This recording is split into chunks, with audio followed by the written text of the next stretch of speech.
on Okay, life in the United States?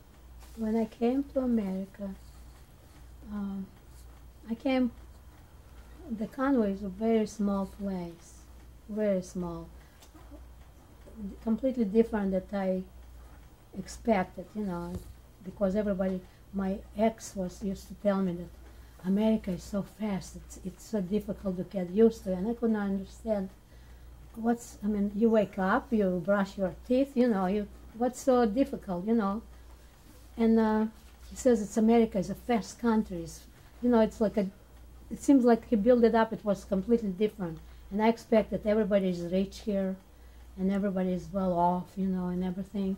And when I came to Conway, it was a small place, but I was happy. I was very happy.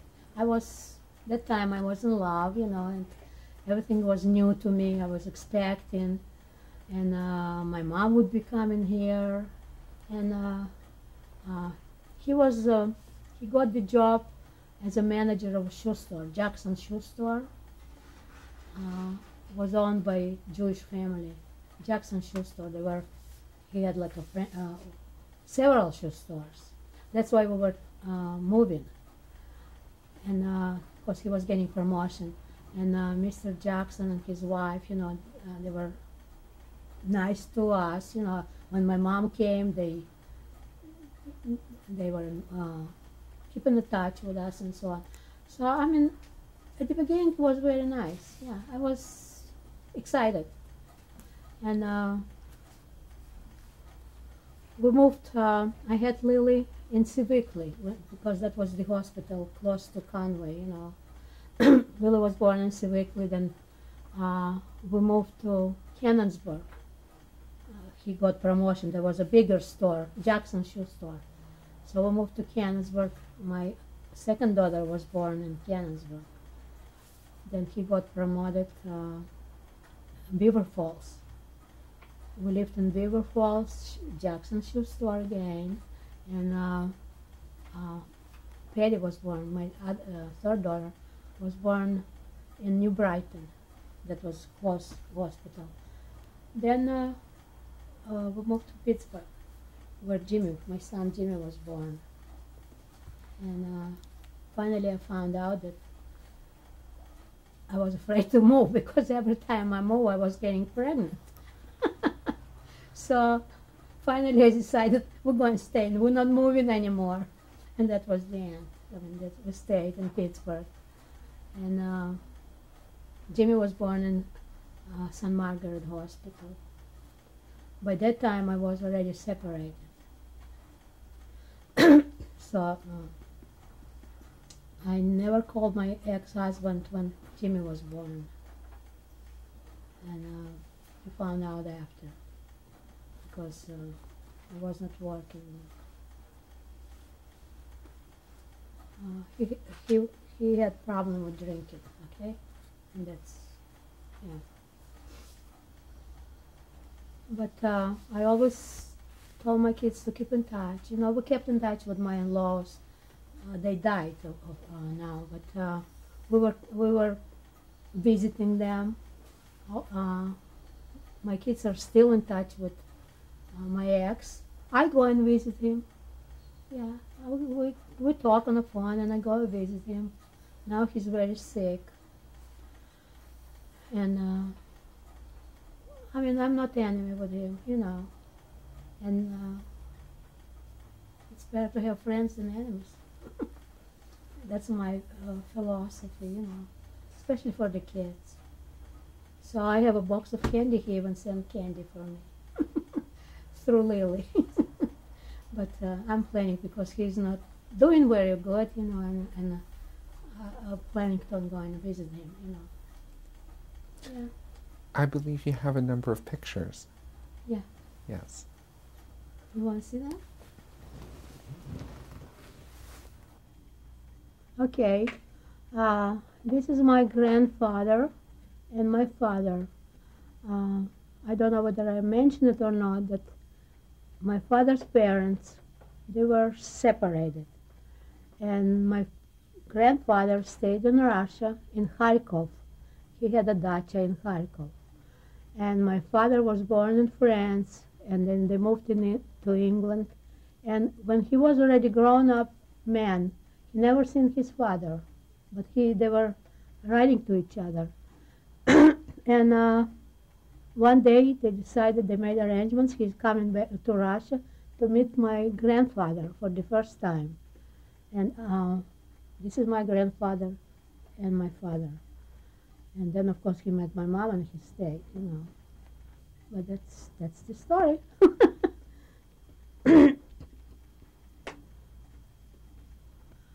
This is my father. If you lift the picture, you can see it was taken in Paris. That's where he was growing up. And that's before he came to Russia, because he never went back.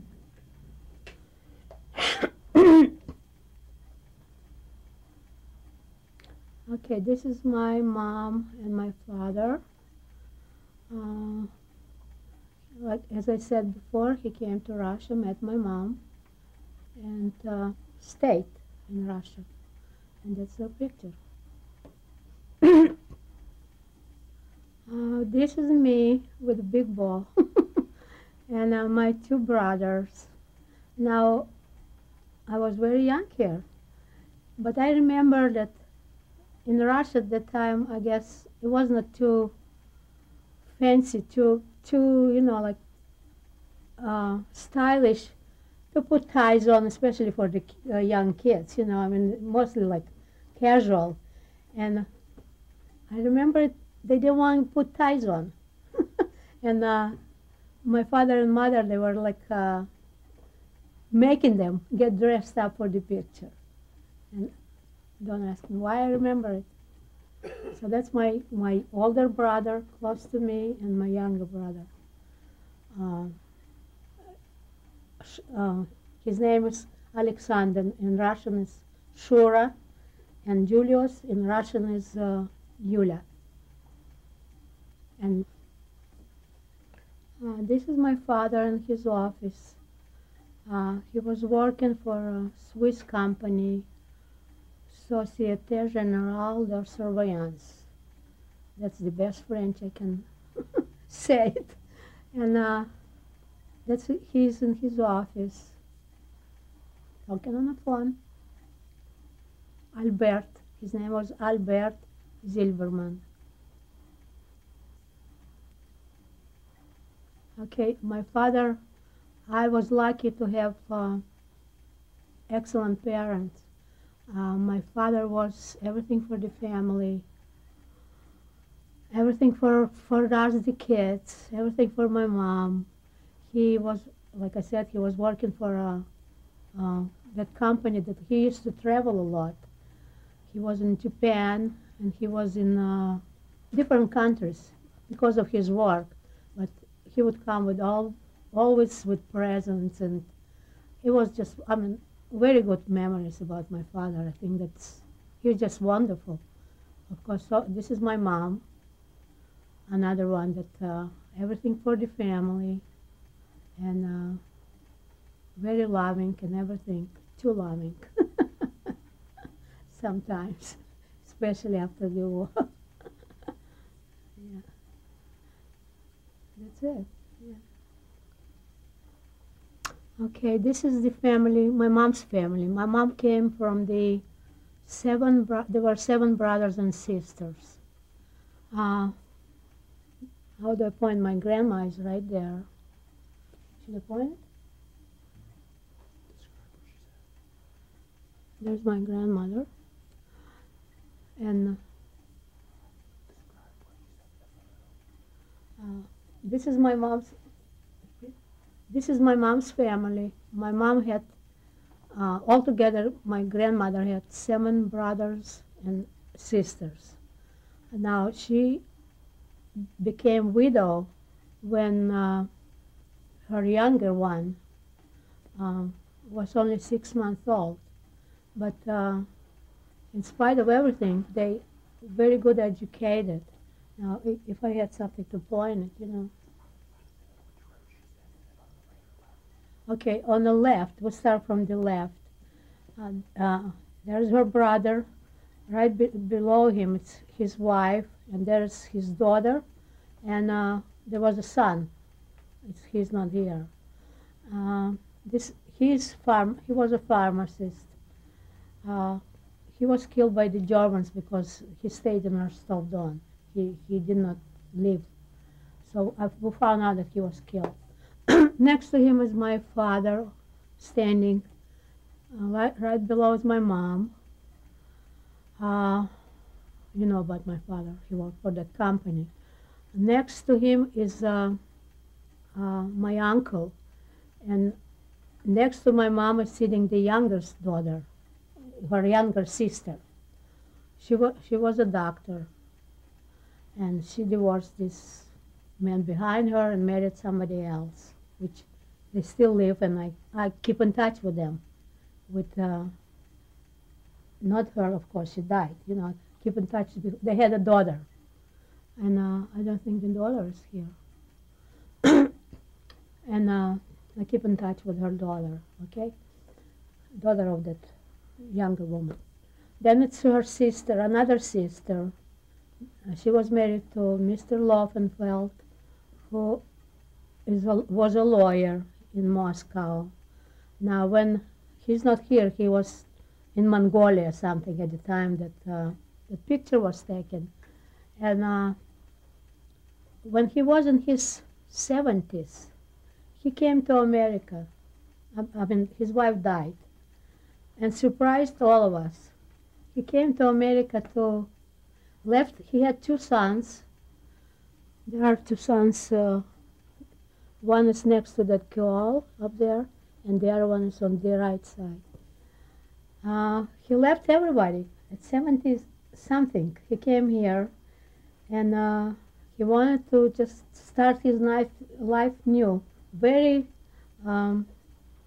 sport-minded, walking and eating right and everything. And then he hated it. And he did everything possible to go back, because he left two sons, he left a whole family up there. And that time, he could not go back. Once he left, he could not go back. And eventually he died in old age home. And a little bit after, if he would live a little bit longer, he could go back. So that's another, sad story about him. There is my grandmother, and right standing by her is my uncle that was a doctor, the gynecologist, that was arrested in a hospital while he was working. He was Russian citizen and everything. He was a doctor, and was taken from the hospital and never came back. Right next to my grandmother, that's his wife. When I was there, that's one of the daughters, and the other daughters sitting next to me. I'm in the middle with those big shoes. So he had two daughters, but I heard that after we left, he had one son or two sons more. I have a whole bunch of cousins in Russia. It's just scattered all over. First cousins, lots of them. So that's his wife. Next sitting, my aunt, married to my mom's brother, who is right there, second from the right. He was a doctor in research, and she was a doctor. And they had a couple kids. Now, I think one of them is, no, I don't remember. I know that they had a couple kids, and some kids they had after we left, or they left us. Next, the last one on the right is my mom's other sister, and that was her husband, pharmacist. He died, and of course they're all dead. Yeah, except the kids. This one was killed. This one was killed as a Jewish in Russia, the bigger girl.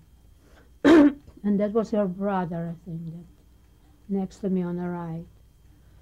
They were killed, and the rest of them are still alive. And I had more since then. So they are all over the place. And they beg us to come to visit them. Yeah. This is a album that my ex-husband, while he was in fighting the war in 12th Army Division, I think he just found it somewhere, I don't know, maybe Dead Soldier or something. And if I can translate right, it says Souvenirs of War. Maybe I'm mistaken, but Creek is a war, and that's Souvenirs something. And the helmet is a Nazi helmet with a swastika. Belonged probably to Nazi officer or soldier. That's all that I know about this album. It's mine now.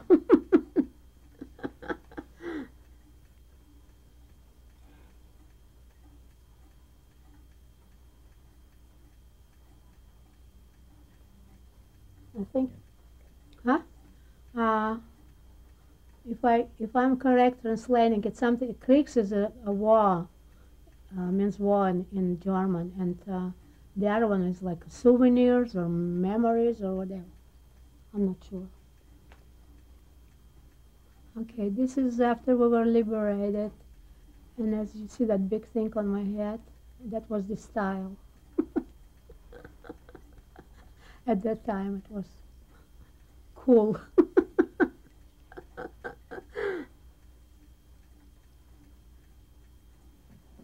Okay, this is my mom after we were liberated.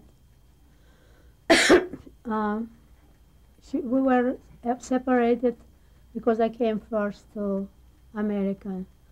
She came about 8 months or 6 months later.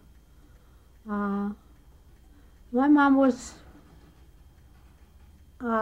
before, the way I described her, she was worried and very afraid of us kids, like my children. But my mom was very, like, go-ahead person. I mean, she was a survivor, like, she worked, and she would do anything, except that the only thing that drawback was that she loved us too much. But she was very strong woman. She worked in Taylor Alderdice. She didn't know any English when she came, and she worked in a cafeteria. She was not ashamed to work, just do whatever it takes to survive. She worked in Children's Hospital, that was very hard for her because she said she could not bear when she would come back to work and there would be bed empty, with the children. She would get used to them. She worked. She was not afraid to work. Yeah, and everybody liked her.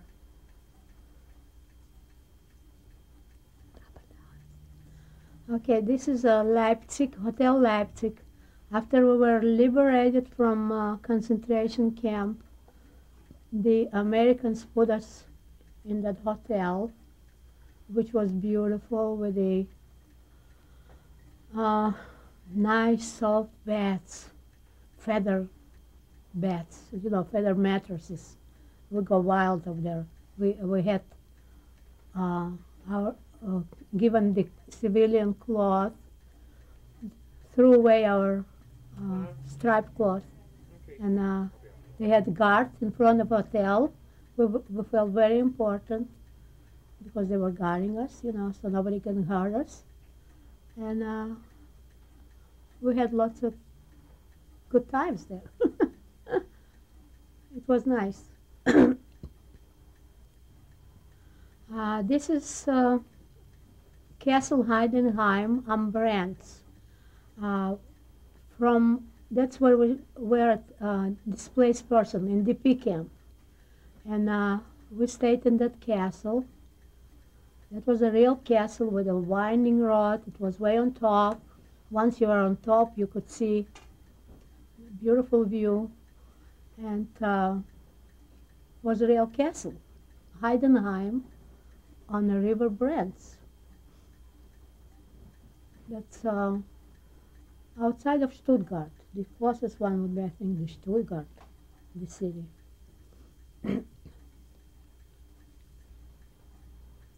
Okay, this is after we were liberated. All those people were liberated from concentration camp.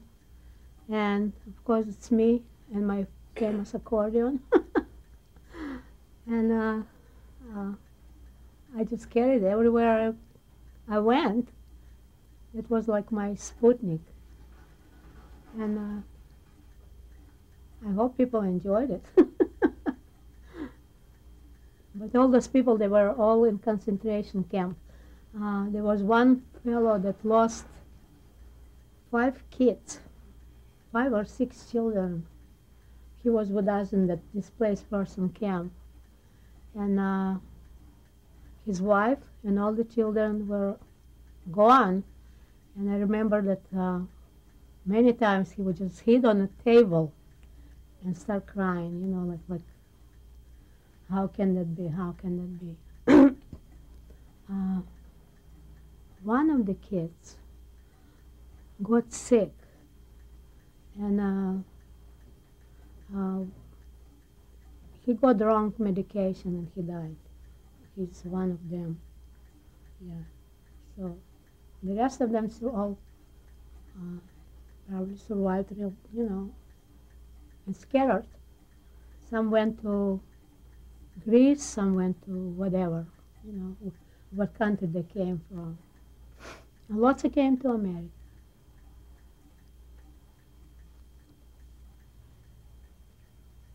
Okay, this is a miracle because when we were liberated, everybody threw, of course, those jackets and those whatever we had, you know, the concentration camp uniform. They all threw it as far as they could. Now, me always thinking, I decided I'm going to keep that as a souvenir, and I'm happy that I have it now. I should have more of them. Here was a red, like a piece of material with my numbers, 1669. I don't know what happened to it, but you can see the red marks. And this was our, of course we had a dress underneath like that. And that was our winter cloth in a German winter that we spent for a couple hours, several hours before, and like 4 hours, whatever they wanted, you know, and work 12 hours in a factory, and come back, stay more hours, and that was it. But I'm glad that I saved it.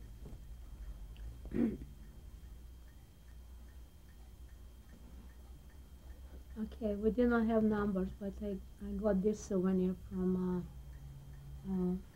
work in an ammunition factory that, as I explained before. Yeah. All right. This is Lily, the artist and psychologist. Very famous. Extremely. Extremely famous. This is #1, Norse Paddy, the star of the western side. This is John, my grandchild. Genius. Nothing but the best. This is Jimmy, computer genius. Wizard. I mean, the only one. And that's his famous Alexa's wife. She works in a hospital sometimes. Yeah? No, you don't work anymore. Yeah. And this is famous Sasha in her school. we just were the other day, and they were taking principal, and everybody was taking pictures of her because she had a raffle, and she made $175, and she for humane, yeah, Society. for humane society. All the money went toward the animals. I mean, she was a star a couple of days ago. She's still a star. And this is Jerry, famous jewelry. She likes jewelry just almost as bad as I am, you know. Number one. Number one bad. Yeah, she took after me. And she's a very good artist. Jerry's a very good, talented artist. And she works for United Way. And the future doctor is Ron. Right now he's a nurse, registered nurse. The best guy after my son. My son is the one, is the second best. That's it, my family. We have a couple dogs. We have about 4 dogs in this family. We have about 4 cats, yeah? 4 cats, we love animals. And what else? That's it. Fish barbecues. I wish my mom would be here. She would be proud of, to be here. And I'm all proud of them. That's it.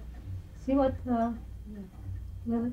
I'm really glad that my mother was given the opportunity to do this. It's something that we had discussed in the past, and there are a lot of stories, and they need to be told, and they need to be recorded. Something that we've lived with, and I guess it's also good for her to be able to talk about it. We haven't had the traditional upbringing. Obviously, we were born with already a set of circumstances that wasn't quite typical of what our American friends had to deal with. Maybe this helps us put all of it to peace, because I think it's something that has affected all of us and still does and still will, and Sasha's now the next generation to try to understand where the rest of her family is. So we do miss our grandmother. This is not complete without her here and her saying her piece too. I'm really proud of you for doing this. I think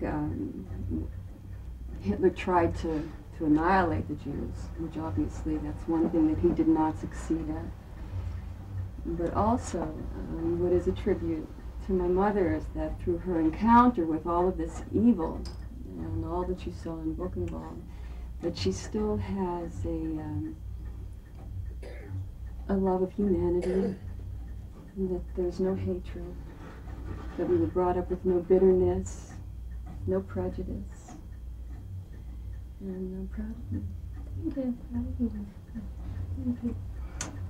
I'm glad she was given the opportunity to talk about this, and I'm proud of her. Yeah. Ron, what about your mother-in-law? I'm proud to be part of the family, and I'm proud to have her as a mother-in-law. Sasha? John? I'm proud to have her as my grandma. Mima. They call me Mima. Mima. Sometimes I think about if she would have survived in the concentration camp, that I wouldn't be here. So I'm very proud